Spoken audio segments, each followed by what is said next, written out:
하나님 말씀 여호수아 20장 1절부터 9절 말씀입니다. 구약 성경 350페이지 여호수아 20장 1절부터 9절 말씀입니다. 제가 봉독하고 마지막 절 합독하겠습니다. 여호와께서 여호수아에게 말씀하여 이르시되 이스라엘 자손에게 말하여 이르기를 내가 모세를 통하여 너희에게 말한 도피 성들을 너희를 위해 정하여 부지 중에 실수로 사람을 죽인 자를 그리로 도망하게 하라. 이는 너희를 위해 피의 보복자를 피할 곳이니라. 이 성읍들 중에 하나에 도피하는 자는 그 성읍에 들어가는 문 어귀에 서서 그 성읍의 장로들의 귀에 자기의 사건을 말할 것이요 그들은 그를 성읍에 받아들여 한 곳을 주어 자기들 중에 거주하게 하고 피의 보복자가 그의 뒤를 따라온다 할지라도 그들은 그 살인자를 그의 손에 내주지 말지니 이는 본래 미워함이 없이 부지 중에 그의 이웃을 죽였음이라. 그 살인자는 회중 앞에 서서 재판을 받기까지 또는 그 당시 대제사장이 죽기까지 그 성읍에 거주하다가 그 후에 그 살인자는 그 성읍 곧 자기가 도망하여 나온 자기 성읍 자기 집으로 돌아갈지니라 하라 하시니라. 이에 그들이 납달리의 산지 갈릴리 게데스와 에브라임 산지의 세겜과 유다 산지의 기럇 아르바 곧 헤브론과 여리고 동쪽 요단 저쪽 루벤 지파 중에서 평지 광야의 베셀과 갓 지파 중에서 길르앗 라목과 므낫세 지파 중에서 바산 골란을 구별하였으니 함께 읽습니다.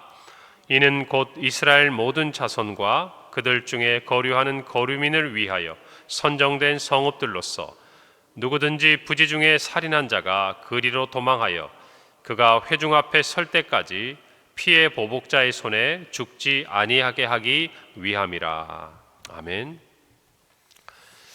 오늘 여호수아 20장 말씀은 도피성 규례에 대한 하나님의 말씀을 여호수아에게 다시 한번 말씀하시고 이를 실행할 것을 기록하고 있습니다.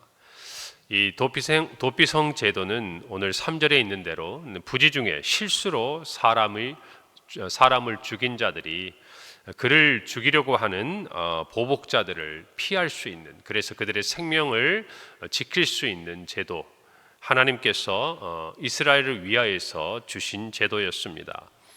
하나님께서는 특별히 민수기 35장 9절부터 34절 그리고 신명기 19장에서 이 도피성 제도에 대해서 모세에게 미리 말씀을 하셨습니다.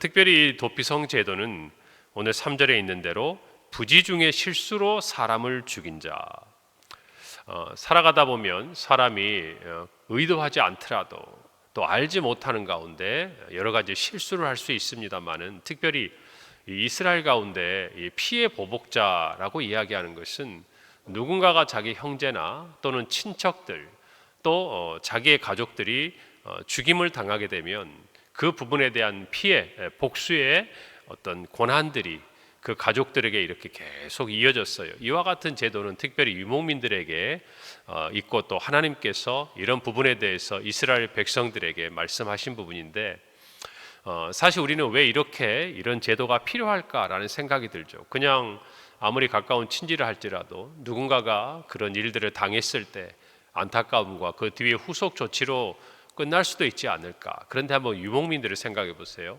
그들은 우리처럼 농경사회의 어떤 이런 부분들이 아니었어요. 그리고 정말 농경사회를 할지라도 그 당시의 사회를 보면 지금처럼 이렇게 사람들이 모여서 사는 도시나 이런 부분들이 형성되는 것이 제한적이었다 그 말입니다.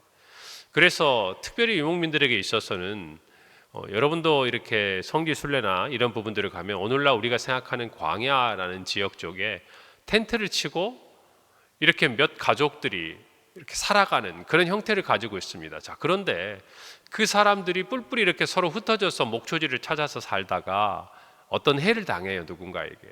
그러면 어떻습니까? 그들 개인을 놓고 보면 굉장히 약합니다. 한 가족이니까. 그런데 그들이 연대돼 있어요. 그래서 만약에 누군가를 해하게 되면 그 사람들과 관계된 모든 이 가족들이 그 사람을 죽인 것에 대한, 해한 것에 대한 보복을 한다고 하면 여러분 생각을 해보세요. 그럼 이게 어떤 의미가 되겠습니까? 누군가가 어떤 사람들을 해하려고 하다가도 생각을 하게 되겠죠. 주저하게 되겠죠. 왜냐하면 그와 관련된 그의 가족들과 가까운 사람들이 여기에 대해서 보복하는 의무를 갖게 된다는 거예요. 그렇기 때문에 하나님은 사실은 가난하고 힘들고 어려운 친지들에 대해서도 그들을 기업을 대신 물어주는 그와 같은 제도도 시행하셨지만, 또 한편으로는 이런 부분에 대해서도 언급하시고 말씀하심으로 이스라엘을 보호하셨다는 거예요. 그들이 각자 흩어져서 살아도 보호받을 수 있는 안전장치를 두신 것이다. 이렇게 생각하시면 됩니다. 자, 그런데 이런 상황들에 있어서 제도를 하나님이 인정하셨는데 사람이 연약하잖아요. 쉽게 말하면 꼭 어떤 죽이려고 하는 의도가 아니어도 오늘 있는 대로 알지 못하는 가운데, 실수하는 가운데 자칫 잘못해서 사람을 죽게 만드는, 고의가 아님에도 불구하고 그런 일들이 나타날 수 있는 것이죠. 하나님은 그런 사람들의 생명까지도 오늘 보호하는 제도를 만드셨어요. 그게 뭐냐? 도피성 제도라는 것입니다. 이 부분의 제도를 볼 때 우리는 두 가지를 생각하셔야 돼요. 하나는 인간이 이처럼 연약하다는 거예요. 내가 의도가 없어도 실수로, 부지로 한 사람의 생명 또는 다른 사람의 생명을 빼앗을 수 있을 만큼 사람이 연약한 존재다, 그 말이에요. 제도로 다 보완할 수 없다는 거예요. 그런데 그 사람의 연약함을 지금 누가 보완하고 계십니까? 하나님께서 보완하고 계시는 거예요. 오늘 이와 같은 도피성 제도가 가진 의미들을 깨닫는다면 우리는 하나님에 대해서 더 깊이 이해할 수 있습니다. 하나님의 사랑이 어디까지 우리에게 미쳐 있는지를 알 수 있다, 그 말이에요. 민수기 35장을 보면 특별히 이 고의로 살인한 것, 또 우발적으로 의도하지 않게 살인한 것에 대해서 이렇게 따로 규정을 해놓습니다. 그래서 고의로 살인한 사람, 이 사람들은 도피성에 해당하지 않는 사람이겠죠. 보호받는 것에.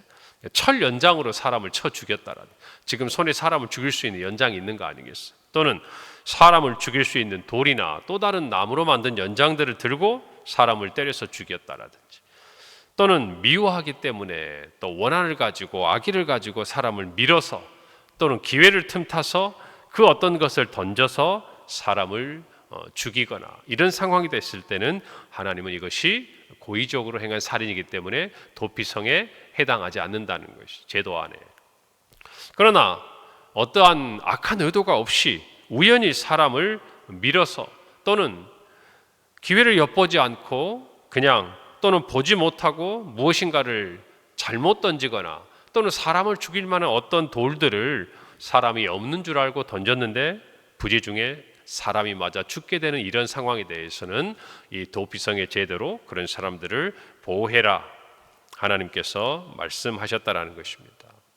그래서 그 사람은 자기의 피해 보복자를 피하여서 도망하는 것이죠. 이 도피성에 와서 그가 자신의 모든 처지를 설명하면 하나님이 그들을 보호하는데, 언제까지냐? 오늘 6절에 보니까 그 살인자는 회중 앞에 서서 재판을 받기까지, 재판을 받아서 그 모든 것에 대한 판결이 날 때까지 보호하라는 것이죠. 그런데 또 하나 중요한 게 있어요. 그 당시에 대제사장이 죽기까지 그 성읍에 거주하는 거예요.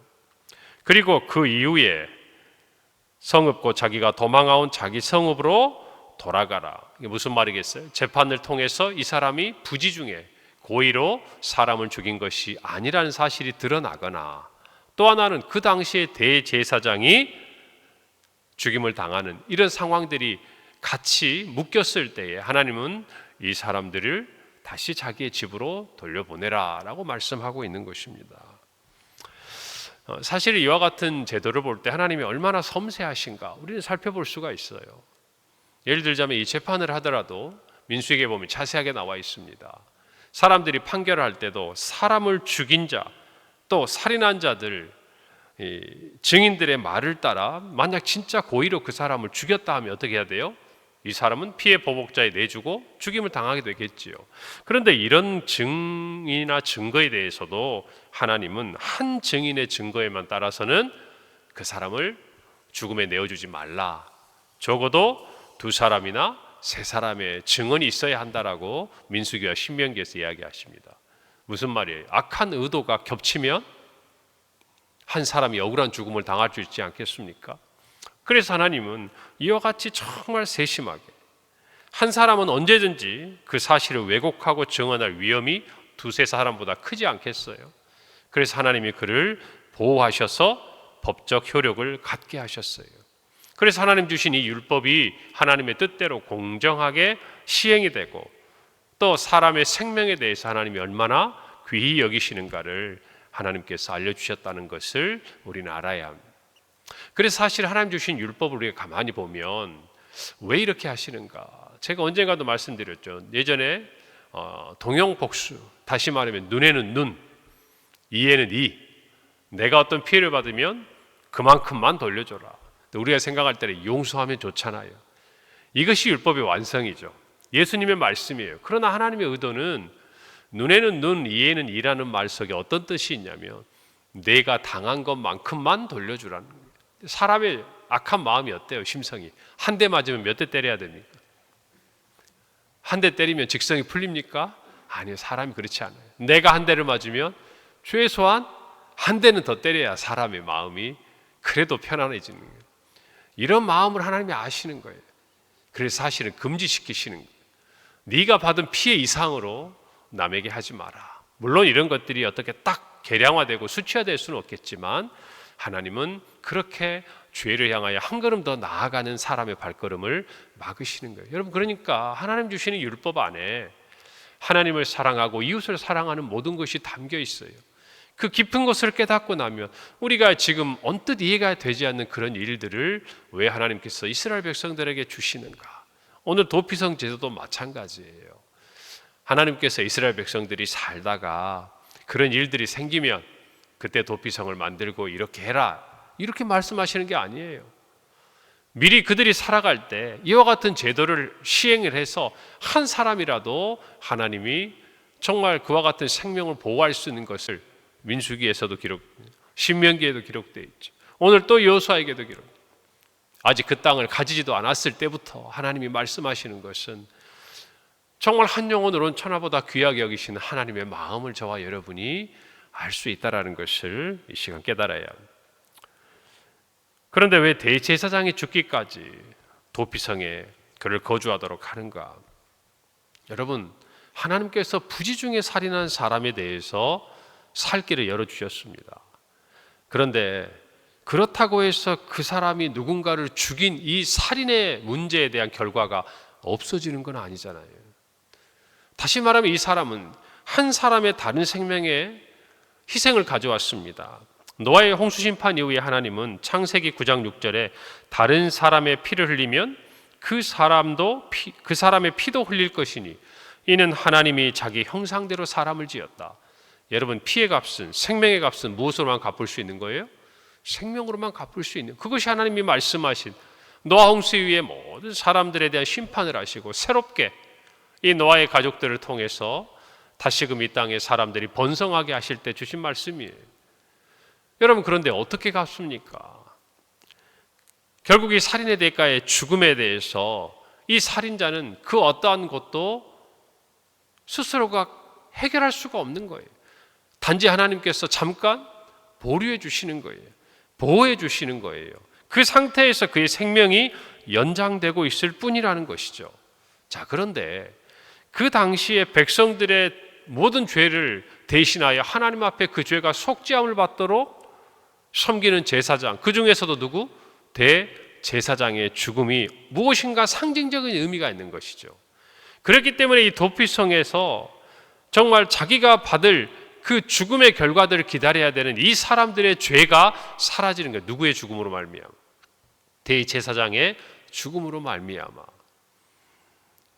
그래서 하나님은 이 살인자가 죽어야 될, 치러야 될 이 죽음의 값을 마치 누가 대신 지는 것처럼, 대제사장이 대신 지고 죽는 것처럼 그 제도 안에 도피성 제도를 세워가셨어요.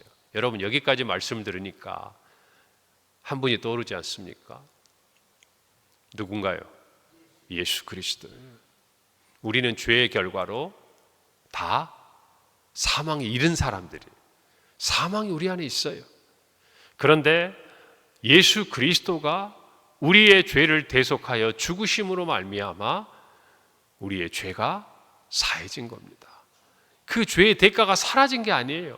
대속의 원리란 우리가 죽어야 하고 우리가 벌을 받아야 하는데, 여러분, 그래서 이 대속의 원리를 또 다른 말로 형벌의 원리라 그래요. 하나님이 그냥 그 벌을 없게 해줄게, 이게 아니에요.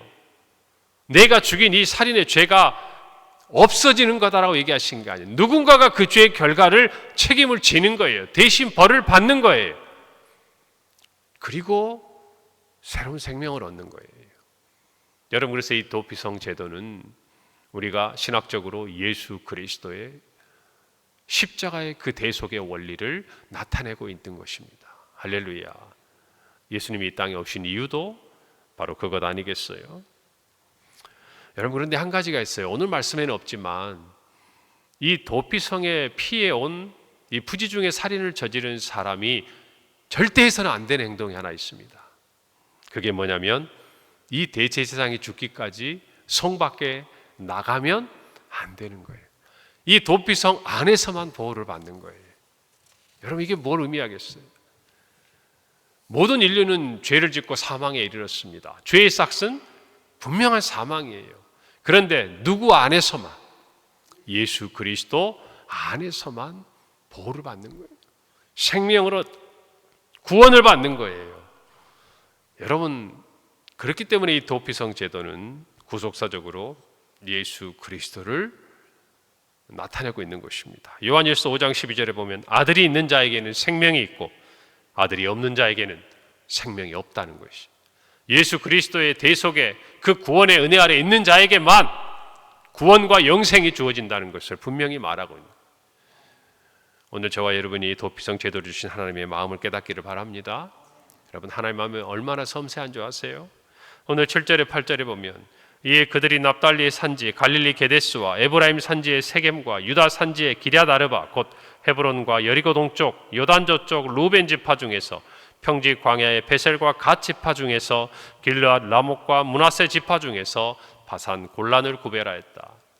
여러분, 땅을 분배함에 있어서 기준이 되는 것은 요단강입니다. 요단강 동편에 두 지파 그리고 므낫세 반 지파가 있죠. 루벤과 갓. 그리고 서편에 우리가 아는 지금의 이스라엘 땅에 나머지 이스라엘 지파들의 땅이 분배가 되었지요. 하나님께서는요, 이 요단강을 기점으로 남쪽, 중부 그리고 북쪽, 지리적으로 정확해요. 쉽게 말하면 요단강을 기점으로 이스라엘 백성들이 살 때 북부, 중부, 남부를 대표하는 3개의 도시씩 총 6개의 도시에 이 도피성 제도를 시행하라 하셨어요. 왜 그러셨을까요? 만약에 도망하는 거리가 길면 어떻게 되겠습니까? 도망하다가 쫓아오는 보복자들에게 잡힐 가능성이 크잖아요. 그래도 내가 사는 어디 가까운데 도피성이 있어야 실제적으로 이 제도가 실효성이 있지 않겠습니까? 그러니까 여러분, 하나님께서 우리에게 주시는 이 모든 말씀과 또 율법과 모든 이 도피성 제도 하나를 보더라도 하나님의 생각이 어디까지 미쳐 계신 거예요? 아, 얘들이 고의가 아니어도 알지 못하고 실수로도 사람을 죽일 수도 있겠구나. 아, 얘네들이 도피성으로 도망을 가다가 그 길이 멀면 행여라도 지쳐서 잡힐 수도 있겠구나. 여러분, 하나님의 그 마음과 정말 하나님께서 우리를 살피시고 돌보심이 얼마나 세심한지 여러분, 저와 여러분이 분명히 깨닫게 되기를 바랍니다. 그것만이 아니에요. 오늘 9절에 보니까 이는 곧 이스라엘 모든 자손과 그들 중에 거류하는 거류민들을 위하여 라고 그랬어요. 자손들뿐만 아니라 누구까지? 그 땅에 사는 거류민들, 이스라엘 백성이 아니라 할지라도 그 땅에서 거주하는 모든 사람도 하나님의 이 율법과 통치 아래에 있다라는 거예요. 하나님이 보호하신다는 겁니다. 여러분, 그렇기 때문에 이 도피성 제도는 단순히 이스라엘 자손들만 위한 것이 아니에요. 하나님의 약속의 땅에 거주하는 모든 거류민들에게도 포함된 겁니다. 오늘로 말하면 예수 그리스도 안에 있는 유대인이나 이방인이나 오늘 저와 같은 온 땅의 모든 사람들에게 미치는 하나님의 구원의 말씀이라는 것이에요. 할렐루야. 하나하나 양파를 벗기듯 한꺼풀 걷히면 그 안에서 우리가 보이는 것은, 또 알 수 있는 것은 하나님의 사랑이라는 것을 깨닫기를 바랍니다. 오늘 또 하나님의 그 은혜 아래서, 하나님의 보호 아래서 우리 모두 살아가기를 바랍니다. 기도하겠습니다. 하나님 감사합니다. 도피성 제도를 통해 예수 그리스도의 십자가의 은혜와 또 하나님 아버지 우리의 돌보심과 또 사랑하심을 깨닫습니다. 오늘 또 그 사랑 안에서, 그 은혜 아래서 살게 하시고 우리 성도들의 모든 삶을 하나님이 지키시고 붙드시고 동행하여 주옵소서. 예수님 이름으로 기도합니다. 아멘.